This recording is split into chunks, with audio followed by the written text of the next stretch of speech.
people were like totally cut off the connectivity. Like I mean, yeah. I mean, in fact, I will even contest, even in the developed world, I mean, the whole network system was under pressure because suddenly a lot of people went online at the same time, and we had bottlenecks. In Luxembourg itself, I mean, I remember that we had online classes going on back then at the university, and when we would just try to log in, and the class would just be buffering. So we would say that, okay, no faces, we just need the presentation, The peak hours have kind of changed. It's no longer the internet in the evenings, browsing, it's during the day and more constant, I think. That's all the time. And the traffic patterns also changed. Like, I mean, a lot of people were not only downloading a lot of content, but people were also kind of uploading a lot of voice and video during their Teams chat and the video conferencing, and also I think this has also kind of put a lot of change in the connectivity arena. Yeah. And I think that's here to stay to some extent. I think even though we're coming back into the office, I think a lot of people will have hybrid models. That it's shown that we don't have to be in the same location to work effectively or to collaborate. So we can do this, and I think that the pandemic proved what people have been saying for a long time, is that we don't have to be sitting together physically to be able to do things. Now we really do have the technical tools and the connectivity in some parts of the world that we can stay remote to a certain degree. And I think that impact, the acceleration the pandemic had to bring that to the forefront and to make that a reality, that's going to change the landscape for the future as well. And no, we won't stay at home. We'll come back to the office to some degree. But that hybrid model will probably continue to exist for a lot of companies, I would think. Yeah, I mean, there's a certain difference in terms of also work-life balance and commuting, and I think also makes it easier for people to live in more rural locations than what it was before.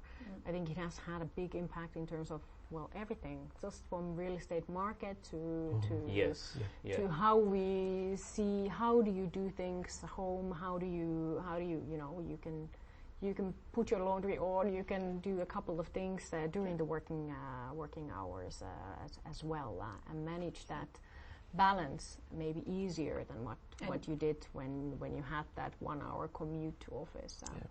Productivity may even be higher then in that case when you have the increased flexibility.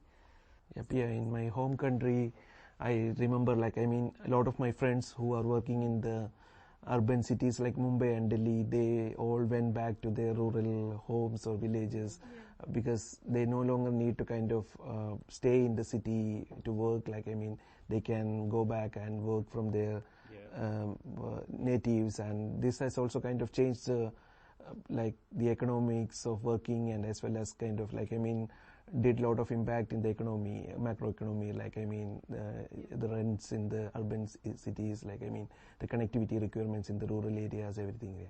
So, I mean, you're an expert on this, like for mobile backhaul. So, was there like a big demand up from the tier 2 cities or the rural areas now during the COVID period? Because these guys, the city guys, like they are moving to the village, they're used to 4G or at least 3G, let's say, in developing countries, and now they have to go to rural regions where we don't have 4G. So I think you may know better, whether we had this requirement there.